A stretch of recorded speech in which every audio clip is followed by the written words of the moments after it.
general, principios de cirugía de la 11 edición. Entonces, para ir un poco retroalimentando, pueden ir contestando en los mensajes estas preguntas. Los leo. ¿Cuál es el primer evento o el primer paso, si ustedes quieren, fisiológico normalmente que ocurre en la hemostasia después de una lesión vascular? Pueden ir contestando en el chat, por favor.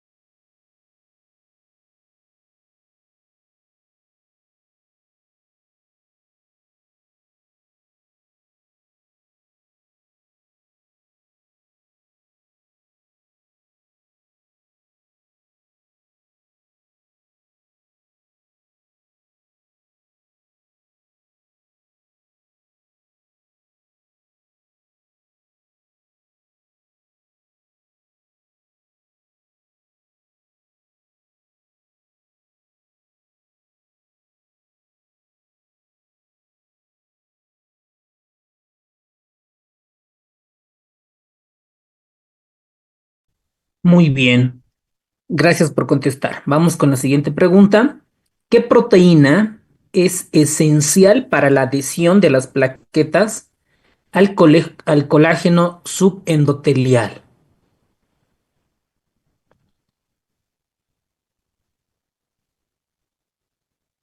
Muy bien, perfecto.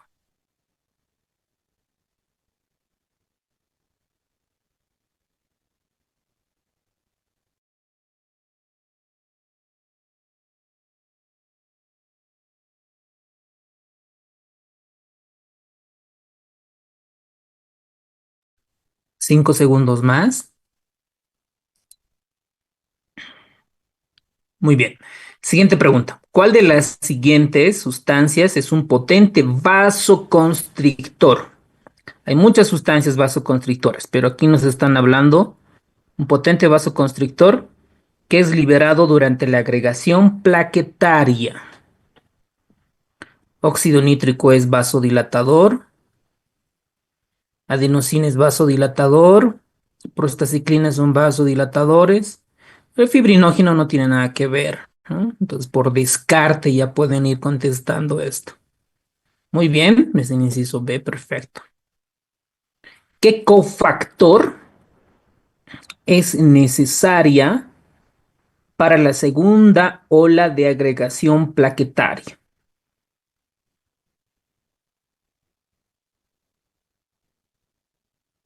¿Qué cofactor?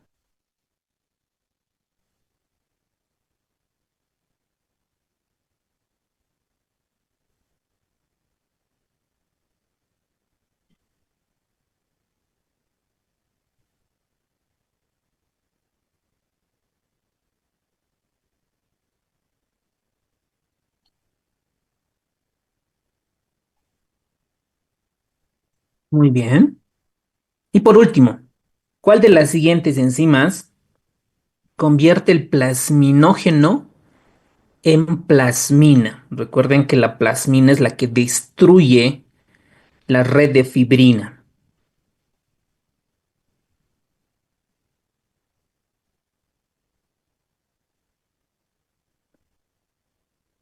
Eso, muy bien, doctores. Bien. Bueno, hasta ahí hemos repasado la fisiología de la hemostasia. Bueno, vámonos. ¿Cuál es el objetivo de la hemostasia?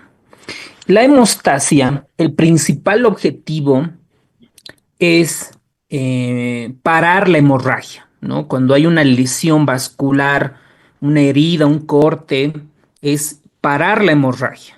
Y para parar la hemorragia, para evitar la pérdida de sangre, evitar que el paciente ingrese en un choque hemorrágico, en disfunción multiorgánica, pues hay varios pasos, ¿no? El primer paso es la vasoconstricción vascular. La vasoconstricción. Esta vasoconstricción, ¿no? Apenas se lesiona el vaso, el sistema adrenérgico se activa, ¿no? Entonces hay un proceso de vasoconstricción, la primera fase.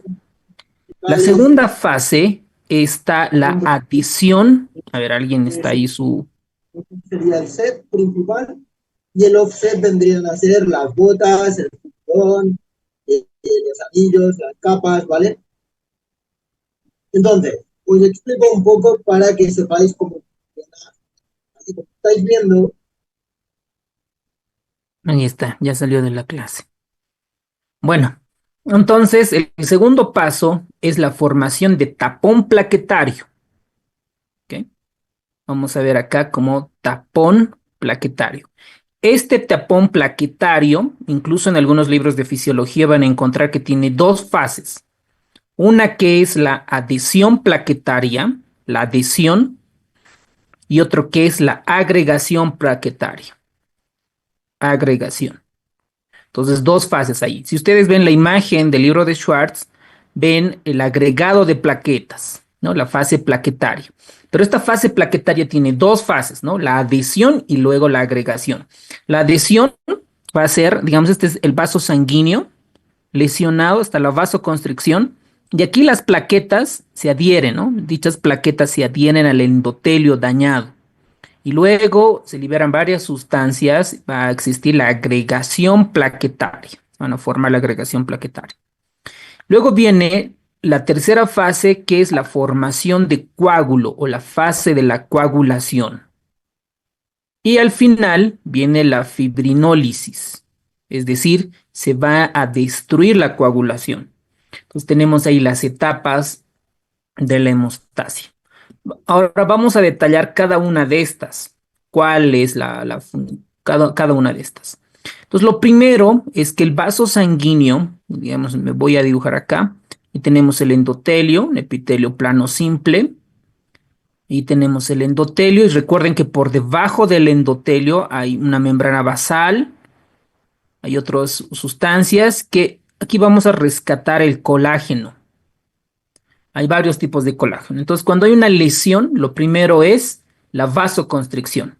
¿Y por qué sucede la vasoconstricción? Por un vasoconstrictor. ¿Cuál es? El tromboxano A2. Repitan, ¿cuál es? El tromboxano A2. Esta se produce localmente, donde está la injuria, y es liberada del ácido araquidónico de las membranas plaquetarias. Entonces, tenemos aquí las plaquetas en su membrana está formado por ácido araquidónico y van a liberar en realidad el tromboxano A2. Entonces, esta favorece a la vasoconstricción del vaso sanguíneo. Pero no es la única.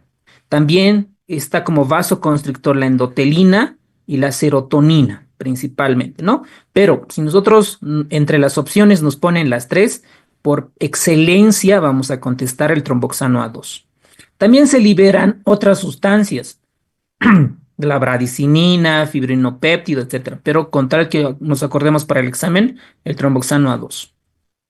Una vez, una vez que está la lesión en el vaso sanguíneo, que está el endotelio, aquí tenemos colágeno. Entonces tenemos las plaquetas. Voy a exagerar, ¿ok? Estas plaquetas no son pequeñitas, voy a exagerar en el tamaño. Entonces esas plaquetas se tienen que adherir, se adhieren las plaquetas. Y participan varios receptores, y eso es potencialmente preguntable.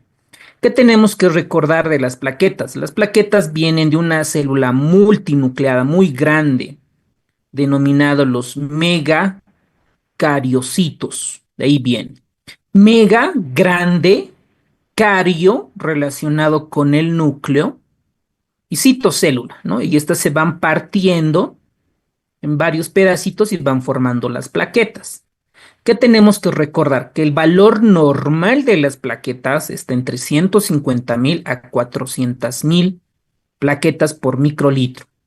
Lo normal que tenemos que saber. Y yo tengo que preguntarme como cirujano, como emergenciólogo, ¿no? ¿Con cuánto voy a transfundir plaquetas?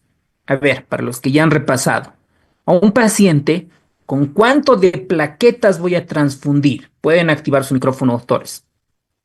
A ver, menos de 100.000, 50.000, 30.000, 25.000. ¿Qué dice Schwartz? Porque para cada especialidad existen las guías, ¿no? De la Sociedad de Hematología, de la Sociedad de Anestesiología, de Emergenciología, que cada van variando algunos puntos de corte, pero nosotros nos tenemos que basar en el libro de Schwartz. ¿Con cuánto transfundimos plaquetas? A ver, veamos qué dicen aquí en los comentarios. ¿Qué dice Alberto? No te entiendo. Dice, ¿qué capo pasa dos clases al mismo tiempo? A ver, neurocirugía, dice menos de 100.000, ok. Menos de 20.000, menos de 50.000 con sangrado activo, menos de 50.000, ¿ves? Entonces, y esta discrepancia, ¿no? La mayoría, ese dato depende del escenario clínico. Ahorita les voy a mostrar con cuánto ¿Me se debe toca? transferir, se debe transfundir, perdón. Ahora, estas plaquetas normalmente tienen un tiempo de vida, Una ¿no? torta.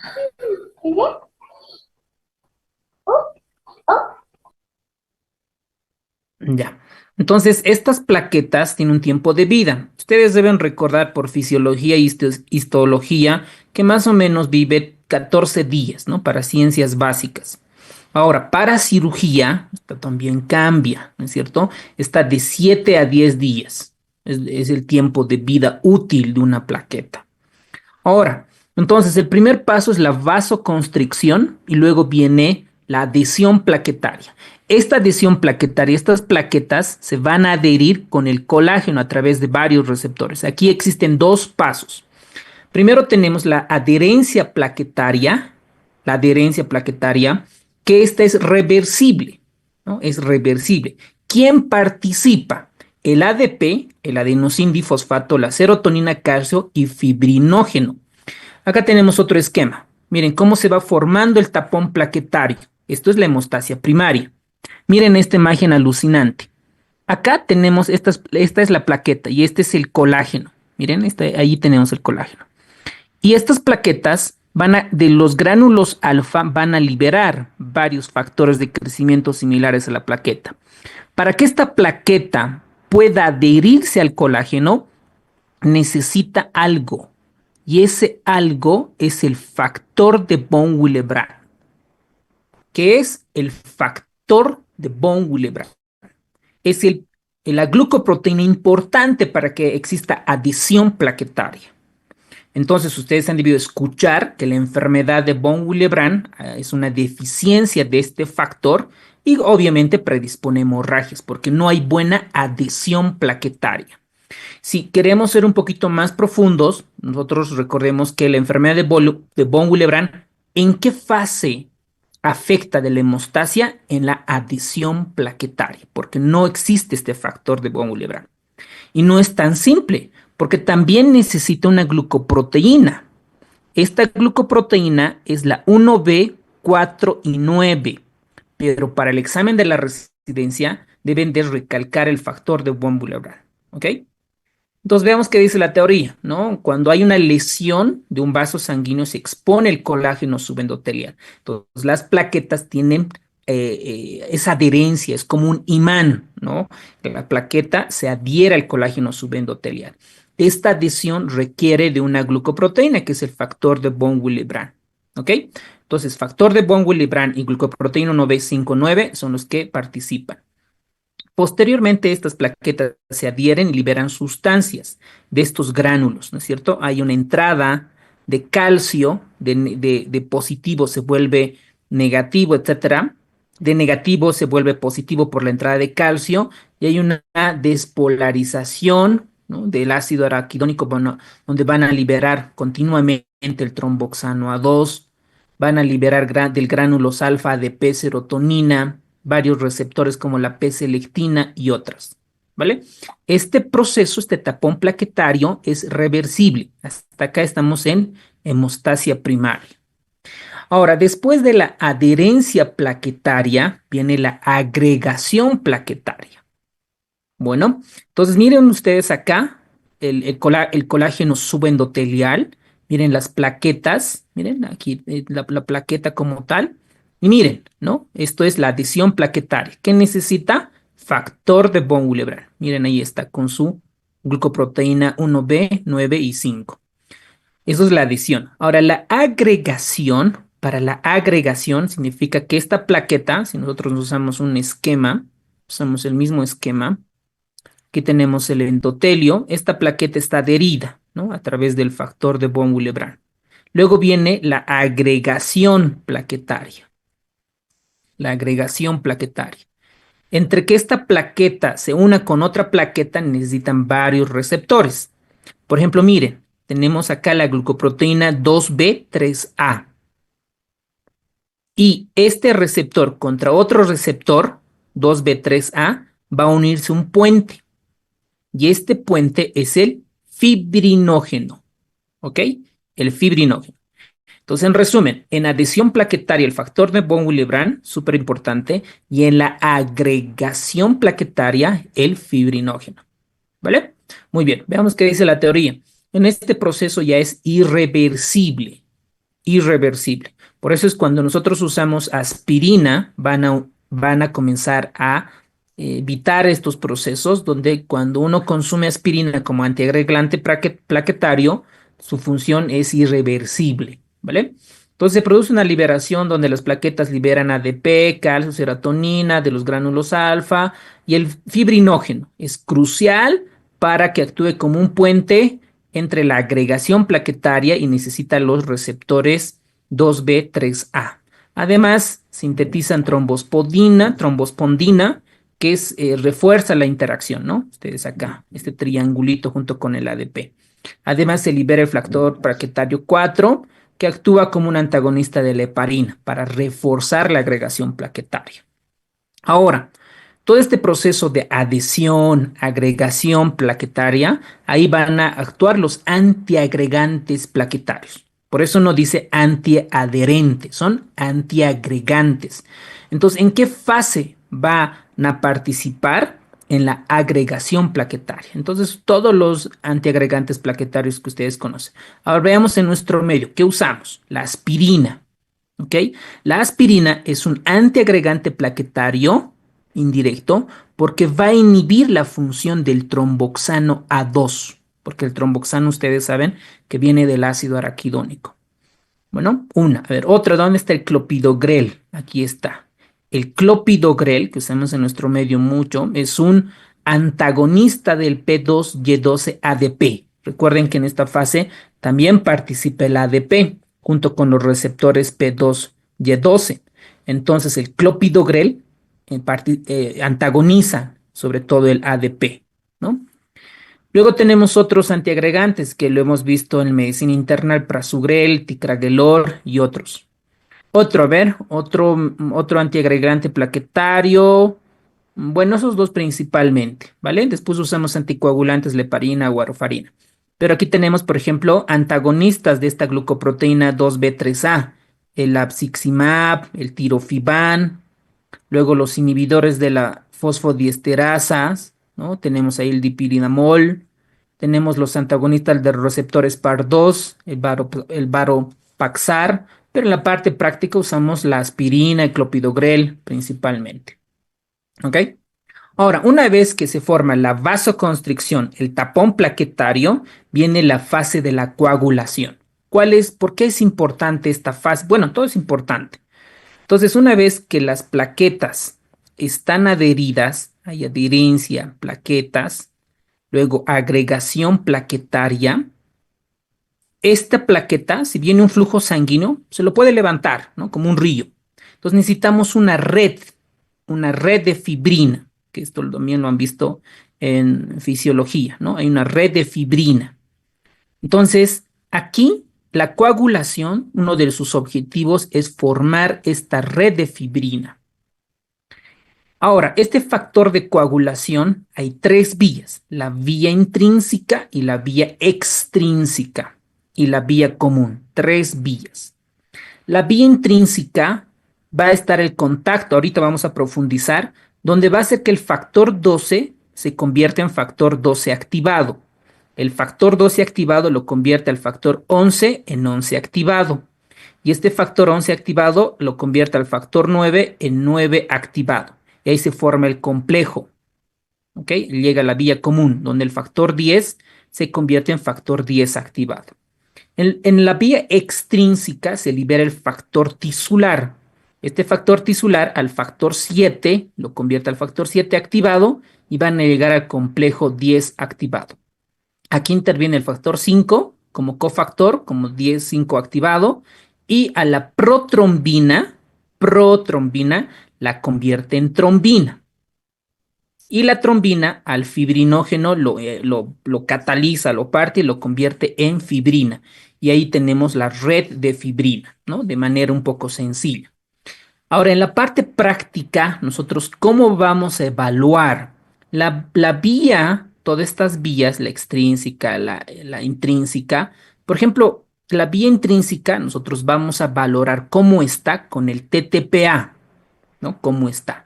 Mientras que la parte extrínseca, parte de la común, vamos a valorar con el tiempo de protrombina y el INR, ¿no? Vamos a comenzar a valorar cómo están nuestras vías. Entonces, por ejemplo, a un paciente que es hepatópata, ya están pensando qué factores y qué vías están alteradas, ¿no? Ya están pensando. Entonces, básicamente, así se forma la coagulación. Esto es de un poco ya antiguo.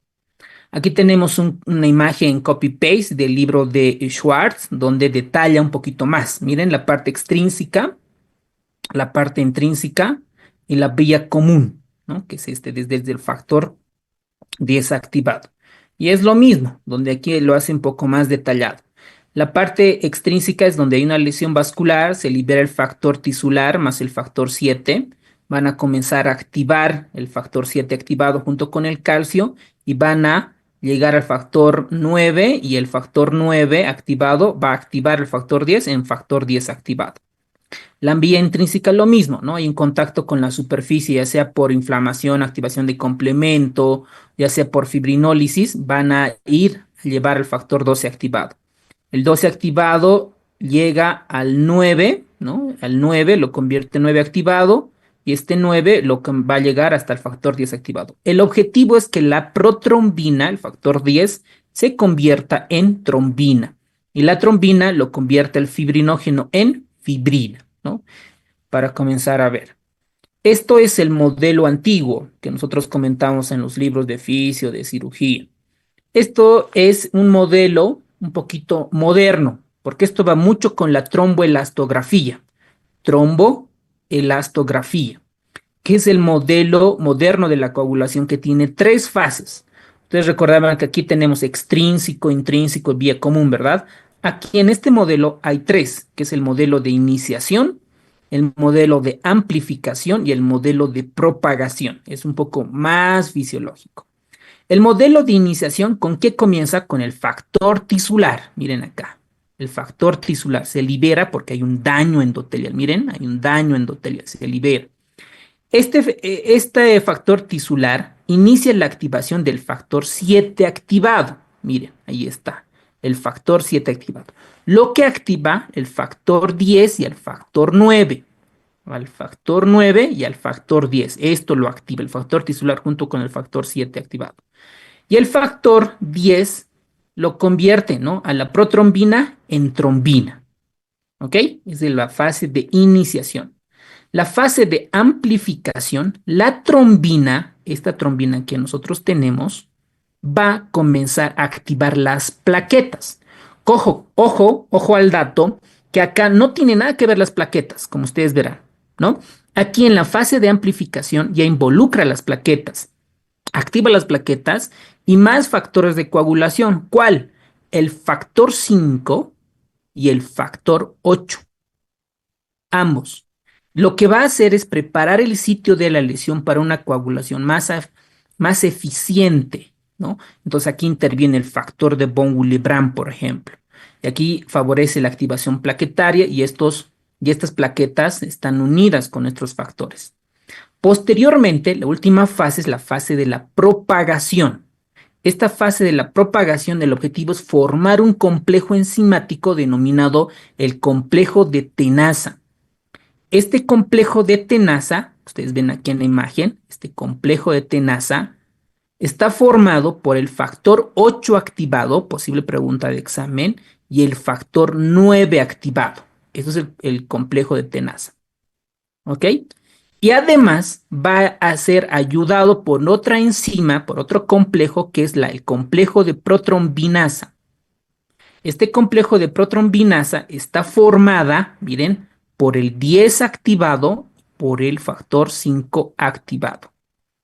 Esto ensambla, ¿no? Lo arman bonito a las plaquetas activadas y esto genera grandes cantidades de trombina, donde algunos libros van a encontrar como el famoso estallido de trombina. Este estallido de trombina convierte el fibrinógeno en fibrina, porque el objetivo principal, lo que nosotros queremos es la fibrina, ¿no? Como hemos visto. Bueno, hasta ahí se forma este coágulo, ¿ok? Este coágulo ya como tal. Bueno, muy bien. De manera resumida, ¿alguien puede resumir la hemostasia hasta ahí, antes de llegar a la fibrinólisis? A ver, con esta imagen podríamos ver. ¿Alguien de ustedes? No es eh, obligatorio que den a la perfección, pero a ver, veamos. ¿Alguien puede activar su micrófono de manera resumida? ¿Cuáles son las fases de la hemostasia? Bueno, perdón si me equivoco. Podemos dividirla básicamente en cuatro fases, la hemostasia. Inicialmente está la vasoconstricción, ¿no? Frente a una lesión, la que va a estar mediada por el tromboxano A2, que se va a liberar del ácido araquidónico de las plaquetas. Otros que participan pueden ser la endotelina, serotonina, bradicinina, pero el más importante es el tromboxano A2. Después del vasoespasmo, de los vasos sanguíneos, de la vasoconstricción, viene lo que es la formación del tapón plaquetario, que tiene dos fases: la adherencia plaquetaria, que es primaria y es reversible, que está mediada principalmente por el factor de von Willebrand, sí, y hay una enfermedad con el mismo nombre, la enfermedad de von Willebrand, que su principal complicación es la hemorragia por esta razón, porque las plaquetas no van a poderse adherir adecuadamente. Y hay una segunda fase, que es la agregación plaquetaria, que es irreversible, que está mediada principalmente por el fibrinógeno, que va a ser producto de la reacción de la liberación de las plaquetas de diferentes compuestos como el calcio, el ADP, más tromboxano 2, proteínas de los gránulos de las plaquetas. Existen algunos fármacos como el ácido acetil salicílico, la aspirina, que actúa como antiagregante plaquetario y de ahí viene el nombre, que va a actuar en esta fase de la coagulación. Después de la formación del tapón plaquetario va a haber la formación de fibrina mediante el inicio de la cascada de coagulación, que tiene tres vías: la intrínseca, la extrínseca y la vía común. Y finalmente, una vez se controla la hemorragia, vendría la fase de fibrinólisis.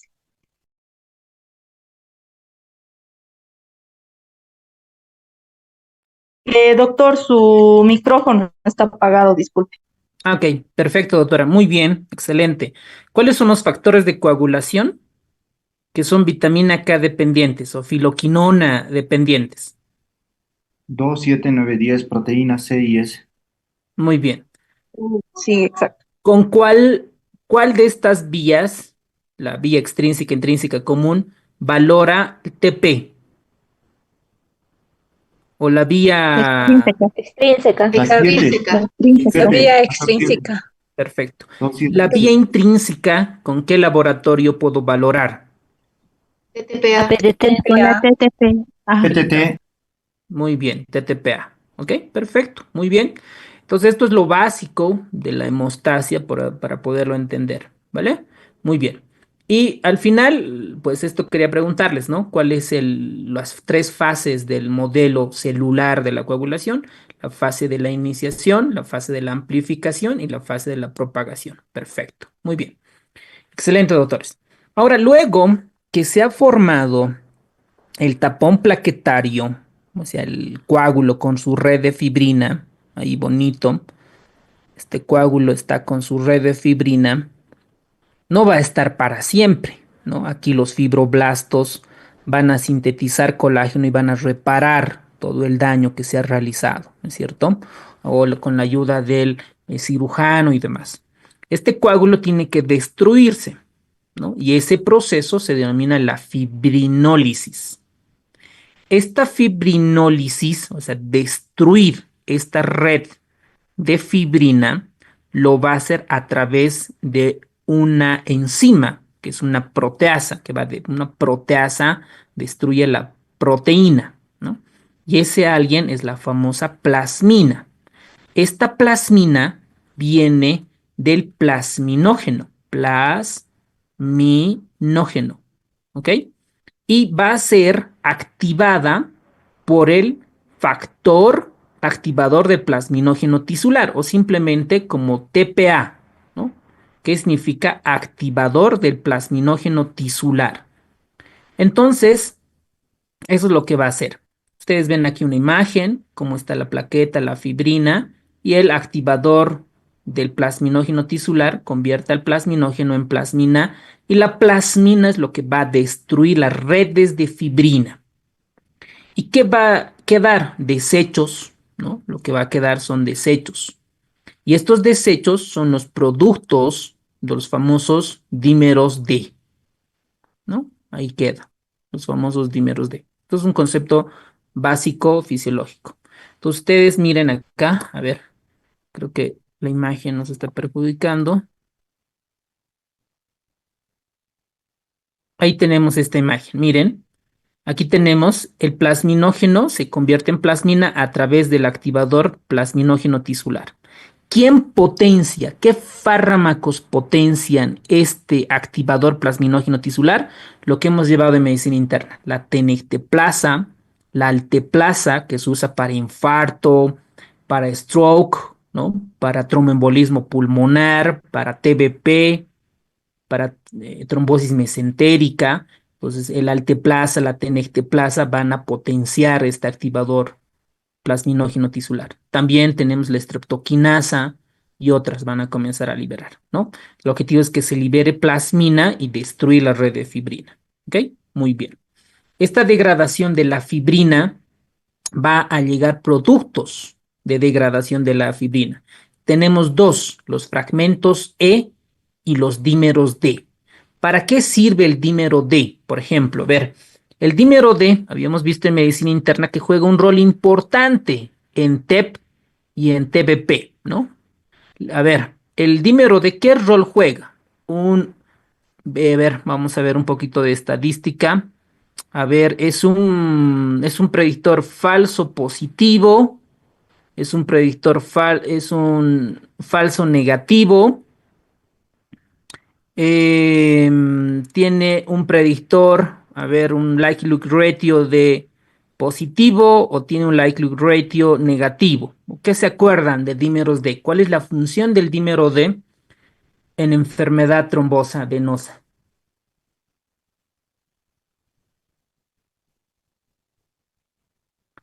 Estos son test de diagnósticos, ¿no ve? ¿Recuerdan? Sensibilidad, especificidad, valor predictivo positivo, valor predictivo negativo. Tenemos aquí el área bajo la curva, los likelihood ratio. La pregunta es, ¿el dímero de qué rol juega? Era sensible a la enfermedad, doctor, pero no específica, ¿no? Porque también se ve Eso, como en el TEP y en la trombosis venosa. eso, muy bien. Excelente. Entonces, el dímero D, eso es lo que dice el libro de Schwartz, ¿no? Que esto juega un valor predictivo dependiendo qué punto de vista lo ven, por ejemplo, para TEP y TBP, valor predictivo negativo, ¿vale? ¿Por qué?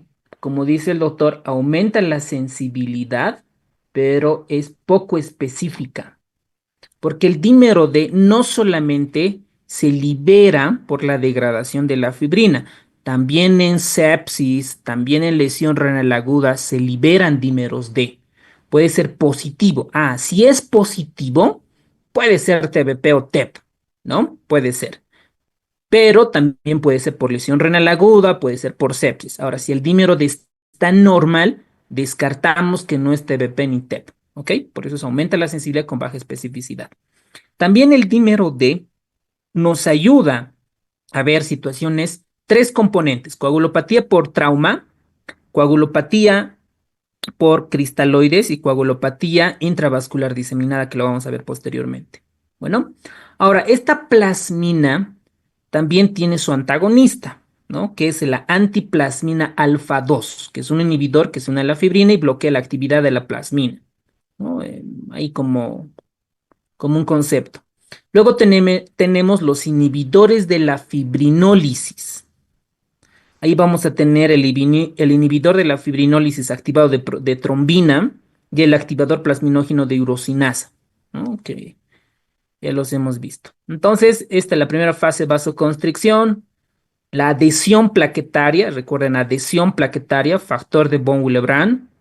Vasoconstrictor, tromboxano. La segunda ola de agregación plaquetaria, agregación, el fibrinógeno. ¿Y quién convierte el plasminógeno en plasmina? El activador plasminógeno tisular. ¿Ok? Perfecto. Muy bien. Del libro de Schwartz, posteriormente viene con las deficiencias de la coagulación. Y esto ya ha entrado del examen. ¿Ok? Esto ya ha entrado al examen. Entonces, atentos. La hemofilia A, la deficiencia del factor de coagulación es el 8. No se pueden equivocar para el examen. Es el 8. La hemofilia B es la deficiencia del factor 9. ¿Ok? Y luego tenemos otra deficiencia que es del factor 11. Entonces, por lo menos estas tres deben de recordar. Y el tratamiento, su clínica es fácil. O sea, si tiene deficiencia de factor, obviamente tiene tendencia a la hemorragias. ¿Ok? Dentro de la herencia, sabemos que es un trastorno recesivo ligado al sexo. ¿Qué significa ligada al sexo? El hombre, sabemos que tiene XY, ¿no? Y la dama, XX. Entonces, si hay algún defecto en un locus o loci en este cromosoma, el otro puede apoyar, ¿cierto? Por eso las mujeres no son tan afectadas. Mientras que en el hombre, si está afectado un locus, una loci, algún gen, nadie la puede reemplazar porque el otro cromosoma es Y. Por eso es trastorno recesivo ligado al sexo, es decir, se afectan más los hombres. ¿Ok? Ahora, estas hemofilias depende, ¿no? Cómo están clasificadas. Leve, van a tener un 5 al 30% de riesgo de sangrado. Una moderada grave, esto obviamente se cuantifica en base a la cantidad del factor, ¿no? Esto lo profundizan los hematólogos. Y una grave es menos del 1% y esto predispone a hemorragias espontáneas y en las articulaciones.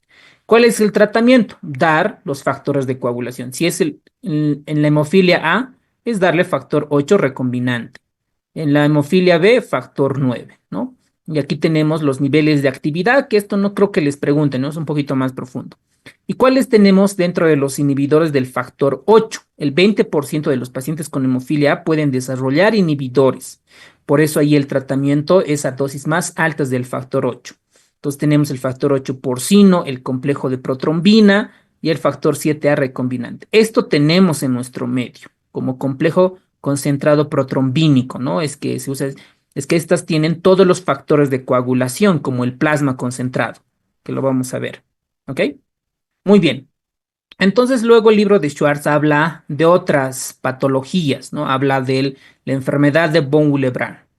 Nos dice por epidemiología que la enfermedad de von Willebrand es el trastorno congénito más común. Esto puede ser cuantitativamente o cualitativamente anormal este factor de coagulación. Entonces los síntomas son equimosis, ¿no? Puede haber sangrado epistaxis, pueden haber gingivorragias, pueden haber equimosis. Hay tres tipos de la enfermedad de von Willebrand. La 1 es la parcial, que responde parcialmente a la desmopresina. El tipo 2 es el cualitativo, una respuesta variable al tratamiento. Y la tipo 3, la más grave, una deficiencia total del factor de von Willebrand. ¿Ok? Por lo tanto, requiere concentrados de factor de von Willebrand. Pregunta para ustedes. La enfermedad de von Willebrand, ¿en qué fase de la hemostasia afecta principalmente? Adhesión. Fase de Adhesión Área. Ok, planetaria. Muy bien. Luego tenemos la hemofilia C, ¿no? La hemofilia C es una herencia autosómica recesiva. No la vemos tanto porque está presente en mayor parte en los judíos. Ellos presentan su sangrado y el tratamiento obviamente es reponer este factor 9, ¿no? Digo 11, perdón, cuidado que se confundan, es 11 el factor. Entonces tienen equimosis, ¿no? Tienen sangrados nasales, sangrados en las articulaciones.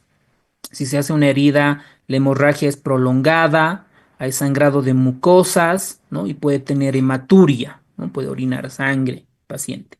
Luego hay otras más raras, ¿no? La deficiencia de factor 2, 7 y 10, deficiencia de factor 7, etcétera. Entonces, esto no lo vemos tanto, probablemente el hematólogo tenga mayor experiencia, ¿no? Entonces, para el examen sería no relevante preguntar esto, ¿no? Preferíamos preguntar otras, la A, la B y la C, ¿ok? Ojo con esos tres tipos de sangrado.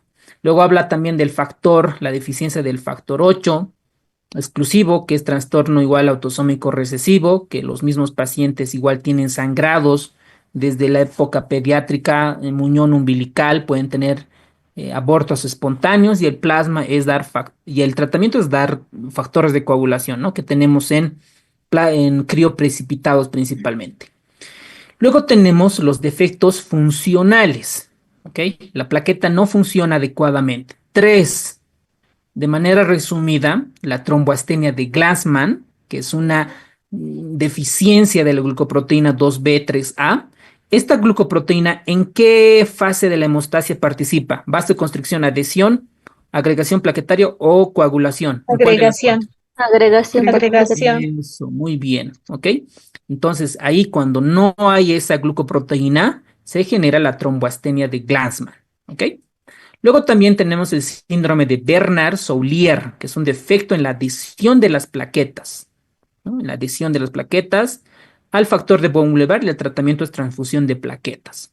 Luego las enfermedades por almacenamiento, por ejemplo, deficiencia de gránulos densos alfa, obviamente enfermedades ya muy raras, ¿no? Incluso tiene que ver el hematólogo y el genetista, ¿ok? Eso es de manera genética. Ahora veamos a los adquiridos. A los adquiridos. Vamos a tener trastornos acá cuantitativos, lo que esto es lo que mayormente van a ver, ¿no? O ven, ¿no? El paciente tiene plaquetopenia 80,000, 50,000, etcétera, ¿no? Cuantitativo. Luego tenemos trastornos cualitativos.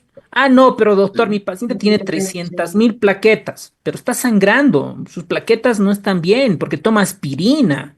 La aspirina hace antiagregación irreversible, ¿no? Entonces ahí su criterio. Dale, pues que me pases. Alejandra, ¿tienes alguna pregunta?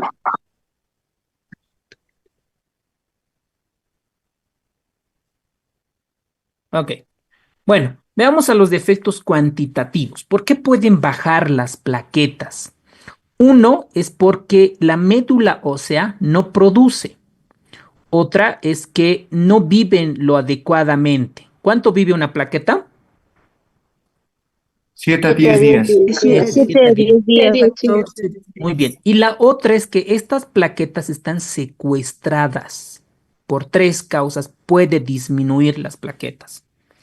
Ahora, de acá, ¿cuál voy a recordar? ¿Todas de memoria? No. Simplemente disfunción de la médula ósea, ya sea por leucemia, deficiencia de vitamina B12, infecciones virales, por ejemplo, el parvovirus B19, ¿no? Nada, ¿no? O sea, no memorizar todo. Por supervivencia disminuida, ¿no? Aquí tenemos la trombocitopenia idiopática, la trombocitopenia inducida por heparina.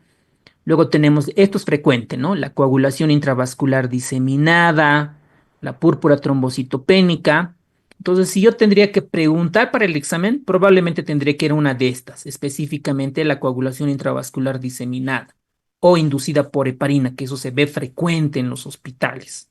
Bueno, y el secuestro, por ejemplo, un paciente hepatópata que está con hipertensión portal por hiperesplenismo puede generar, ¿no? Secuestra plaquetas porque el vaso crece y el 30 al 40% de las plaquetas se lo secuestra. Bueno, eso principalmente. De trastornos cualitativos, por ejemplo, una de las frecuentes es la transfusión. Posible pregunta de examen. ¿Cuál es la causa más frecuente de trastorno plaquetario cualitativo? La transfusión masiva. Y algo se preguntará, ¿cuál es el concepto de masivo? ¿Cuántos paquetes globulares tienen que recibir? ¿No? Luego vamos a ver, más o menos está como 10 paquetes globulares. ¿Ok? Muy bien. Entonces, las anormalidades en las plaquetas pueden ser cuantitativos, cualitativos, que ya la comentamos. Los cuantitativos puede ser porque la médula ósea está enferma, porque la supervivencia es corta o por el secuestro plaquetario. Dentro de estas, por ejemplo, vamos a tener acá por supervivencia corta, ¿no? El libro de Schwartz comienza a indagar un poco de las trombocitopenias inmunes. Esta es frecuente en la etapa pediátrica, ¿no? Disminuye la cantidad de plaquetas por ahí una trombocitopenia inmune. A veces suele ser por una infección en vías respiratorias y de repente baja las plaquetas y obviamente el paciente comienza a sangrar, ¿no? Entonces, el tratamiento para púrpura trombocitopénica idiopática, principalmente los corticoides, ¿no? Esto ya lo maneja el hematólogo, el pediatra en esta etapa, ¿no? Y si no responde, pues inmunoglobulina intravenosa. Segunda línea, ¿no? Están otras. No es necesario que memoricen estas. Acá, para trombocitopenia inmune idiopática, corticoides. Eso es lo que entra en la parte pediátrica. La trombocitopenia inducida por heparina es raro, ¿no? Por ejemplo, un paciente que va a entrar a cirugía y está postrado y va a recibir anticoagulación profiláctica, por ejemplo, con heparina, ¿no? Y de repente a los 5 días pasa la internación 5 o 7 días y de repente disminuyen las plaquetas, ¿no? Disminuyen las plaquetas. Entonces ahí podemos sospechar la trombocitopenia inducida por heparina. ¿Cuál es el tratamiento? Suspender la heparina, ¿no? Y obviamente anticoagulante alternativo, por ejemplo, como el argotraban.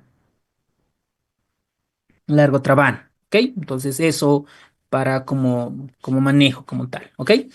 Luego otro, tenemos la púrpura trombocitopénica. Miren este paciente como tiene sus petequias, ¿no? Trastorno de plaquetas petequias. Entonces aquí tenemos la púrpura trombocitopénica trombótica y el síndrome hemolítico urémico. La púrpura trombocitopénica trombótica, sabemos que hay una inhibición del ADAMS3. Esto debería entrar más en hematología, pero en cirugía lo comentan un poco, ¿no? El tratamiento puede ser, ¿no? Bajar las defensas con plasmaferis, rituximab y otros. El síndrome hemolítico urémico, recuerden que esto es más de pediatría en gastro igual, lo han llevado o lo van a llevar recién, es por la E. coli, ¿no? La que produce el síndrome hemolítico urémico. Y esto llega a insuficiencia renal y pues está asociado a mortalidad en este tipo de pacientes. También la transfusión de plaquetas puede predisponer, ¿no? A trastornos cualitativos, recuerden, cualitativos. Aquí tenemos los trastornos cualitativos, alteración en la función plaquetaria, ¿no? La transfusión masiva, que es frecuente, las consideraciones quirúrgicas y las pruebas funcionales que nos van a ayudar a valorar. Pero acá, recuerden las transfusiones masivas. Entonces acá la vida útil de la plaqueta es de 7 a 10 días. Concepto potencialmente preguntable. Los medicamentos como la aspirina, el clopidogrel, el prasugrel y otros están como antiagregantes plaquetarios, que esto ya lo detallamos en un cuadro importante. Ahora vean este caso. Antes quería comentarles, doctores, y pues quería pedirles mil disculpas. Recording stopped. Mil disculpas por la interferencia de la plataforma.